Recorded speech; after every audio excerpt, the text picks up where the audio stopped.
Assalamualaikum Sobat Football United, ringan amatiran ala gue masih terkait dengan menghadapi Brentford ya.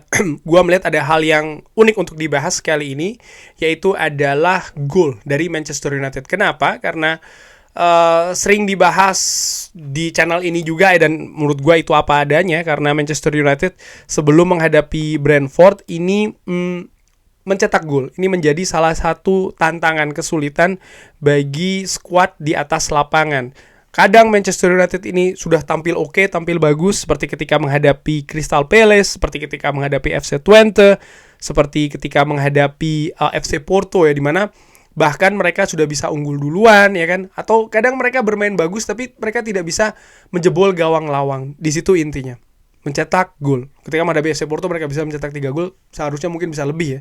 Tapi di pertandingan lain mereka kesulitan untuk menciptakannya. Nah, di pertandingan menghadapi Brentford, mereka kembali lagi nih mendapatkan banyak momentum, mendapatkan banyak peluang, dan akhirnya mereka bisa mencetak gol, di mana gol itu yang membawa kepada kemenangan, meraih 3 poin absolut. Ini yang dibutuhkan oleh Manchester United. Dari pertandingan tersebut, 2 gol yang diciptakan oleh Rasmus Højlund serta Alejandro Garnacho, dan juga dari situasi permainan di atas lapangan, gue melihat bahwa ya Manchester United sebenarnya ketika mereka tampil tajam, ketika mereka tampil fokus, ketika mereka tampil tenang, mereka bisa memanfaatkan situasi ataupun peluang atau bahkan momentum ya untuk bisa dikonversikan menjadi gol. Dan nampaknya ini merupakan poin utama yang harus dilakukan di pertandingan-pertandingan selanjutnya, yaitu adalah tampil tenang dan juga tampil tajam, terus berusaha. Ketika peluang satu gagal, ada peluang kedua, terus mencoba ya. Walaupun mungkin ada beberapa yang tidak berhasil. Nah, gue juga melihat dari mana gol ini terjadi. Gol ini terjadi kalau di pertandingan tadi memang diciptakan oleh para penyerangnya, yaitu penyerang sayap dan juga penyerang depan, yaitu adalah Rasmus Højlund dan juga Alejandro Garnacho. Tapi kalau dilihat dari dinamika pertandingan, ya, jalannya pertandingan, gol ini ataupun peluang-peluang yang didapatkan oleh Manchester United selain dari pemain depannya, pemain tengah pun juga demikian. Gue lihat bagaimana shooting ya dari luar kotak penalti ini beberapa kali dilakukan oleh Casemiro dan juga dari Bruno Fernandes, bahkan Christian Eriksen pun juga mendapatkan beberapa peluang di sana, tapi sayang gagal untuk dimanfaatkan. Sehingga menurut gue ini juga bisa dimaksimalkan untuk menjadi sumber gol. Di samping terlihat jelas bahwa memang tusukan-tusukan dari kanan maupun juga dari kiri ini diandalkan oleh skuad asuhan Erik ten Hag untuk bisa menjebol gawang lawan. Artinya kemampuan mencetak gol dari pemain sayap ini menjadi senjata utama dari Manchester United, baik itu Rashford maupun juga Garnacho atau mungkin pemain lain, misalnya Amad Diallo ya kan, ataupun juga mungkin Anthony, yang mungkin di pertandingan-pertandingan ke depan ini akan dimainkan oleh Erik ten Hag. Sehingga ini yang menjadi sumber gol betul menurut gue ya, sumber gol utama katakanlah demikian. Dan tentu saja pemain lini depan.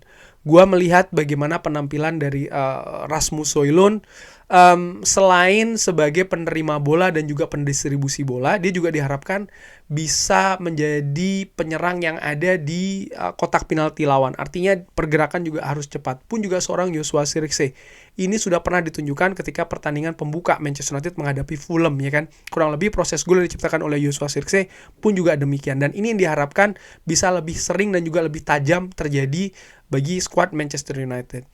Selain itu, menurut gue juga yang harus dimaksimalkan ya ke depannya, dan sudah pernah terjadi sebelumnya, yaitu adalah gol dari set piece.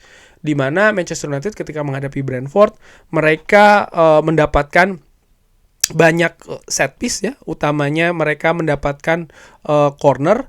Tapi kalau gue lihat jarang ada yang bisa dimanfaatkan menjadi sebuah peluang. Jadi ada 9 corner ketika menghadapi Brentford, di mana ya menurut gue harusnya bisa lebih dimaksimalkan. Sehingga ini bisa dilihat sebagai salah satu salah satu opsi solusi untuk bisa mencetak gol ke gawang lawan. Manchester United by the way sudah pernah melakukan ya ketika menghadapi Southampton ya kan. Ini tinggal bagaimana diulang lagi, dan pertandingan menghadapi Southampton juga sudah terlalu lama ya kan ke belakang, sehingga kedepannya ini juga harus dimaksimalkan. Gue melihat bahwa dari segi permainan Manchester United, kalau gue bandingkan ya misalnya ketika menghadapi Crystal Palace, ketika menghadapi FC Twente sebelum mereka kebobolan, ketika menghadapi Aston Villa pun sebenarnya mereka bisa memainkan permainan yang enak disaksikan dengan periode yang panjang di atas lapangan. Tapi tentu saja itu saja tidak cukup ya, bagaimana menampilkan sepak bola yang enak, possession yang dikuasai, tapi juga bagaimana bisa mencetak gol. Dan dengan situasi Manchester United yang saat ini sedang tertinggal di papan klasemen, bagaimana tampil clinical, ya kan? Tampil bahkan oportunis, itu dibutuhkan di pertandingan. Karena poin absolut itu diciptakan atau dihadirkan dengan kemenangan. Dan kemenangan itu bisa dihadirkan atau yang menghadirkan adalah gol yang diciptakan. Tanpa itu ya Manchester United tidak akan bisa maksimal di papan klasemen. Intinya adalah mencetak gol. Dan gua melihat Manchester United sebenarnya punya kemampuan untuk melakukannya. Tinggal diasah lagi.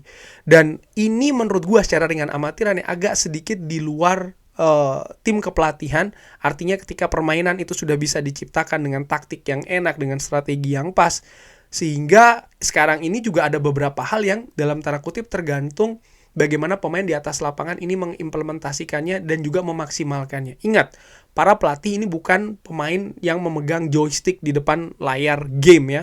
Para pemain juga harus mengambil tanggung jawab di atas lapangan. Ketika para pelatih sudah bisa membuat taktik strategi sehingga Manchester United menguasai possession, ya kan, menghadirkan permainan yang enak untuk dilihat, tempo juga enak, determinasi juga seperti itu. Sekarang tinggal bagaimana ketajaman-ketajaman. Yes, ini bisa diasah oleh tim kepelatih juga ya, artinya jangan memberikan mungkin porsi individu, tapi jangan lupa pemain-pemain yang berada di Manchester United adalah pemain-pemain super top profesional. Mereka menurut gue secara ringan amatiran sudah bukan lagi tahapannya diajari bagaimana cara passing yang benar, cara shooting yang benar. Tidak, ini merupakan tanggung jawab pribadi juga. Bagaimana mereka harus bisa melihat situasi yang pas, kapan yang harus melakukan shooting, kapan yang harus melakukan umpan, di mana mereka harus syuting, seperti apa syutingnya, dan lain-lain. Ini harusnya bisa tampil dengan otomatis. Untuk klub sebesar Manchester United, tim utama yang tampil di Manchester United, walaupun itu pemain muda, yes gue tahu, tapi bagaimana mereka pun juga harus semakin baik ya dalam keputusan-keputusan individu yang diciptakan di atas lapangan. Karena tidak sepenuhnya ini ada di tangan pelatih sih menurut gue. Yes, pelatih itu yang bertanggung jawab, iya, tapi juga ada beberapa porsi menurut gue ini merupakan ranah dari individu-individu pemain di atas lapangan. Pemain-pemain seperti Garnacho misalnya, gue lihat ketika menghadapi Brentford, ada beberapa hal yang harusnya bisa mungkin keputusan lebih baik lagi. Rashford pun juga demikian. Walaupun secara keseluruhan mereka tampil bagus. Ketajaman pun menurut gue juga harapkan bisa ditingkatkan lagi ya. Dan yang unik yang gue saksikan juga bagaimana shooting dari jauh ini mereka berani lakukan. Tinggal bagaimana mereka asah di lapangan latihan ya, sehingga ketika tampil di atas lapangan ini juga bisa menjadi solusi untuk menjebol gawang lawan. Besar harapan gue ya dari paling tidak standar permainan yang dihadirkan oleh Manchester United ketika menghadapi Aston Villa dan berterusan ketika menghadapi Brentford, ini bisa dipanjangkan lagi sepanjang-panjangnya untuk pertandingan Manchester United musim ini. Karena gue melihat ada hal negatif yang harus diperbaiki, yes, tapi gue juga melihat banyak hal positif yang tercipta di pertandingan, paling tidak di 2 pertandingan terakhir ya, antara menghadapi Aston Villa dan juga menghadapi Brentford, yang ini bisa menjadi fondasi bagus nih pijakan Manchester United selanjutnya. Kurang lebih seperti itu. Bagaimana menurut Sobat Football United? Seperti biasa silahkan drop di kolom komen. Terima kasih sudah menyaksikan. Jangan lupa like, slot, dan juga subscribe. Wassalamualaikum warahmatullahi wabarakatuh. Thank you.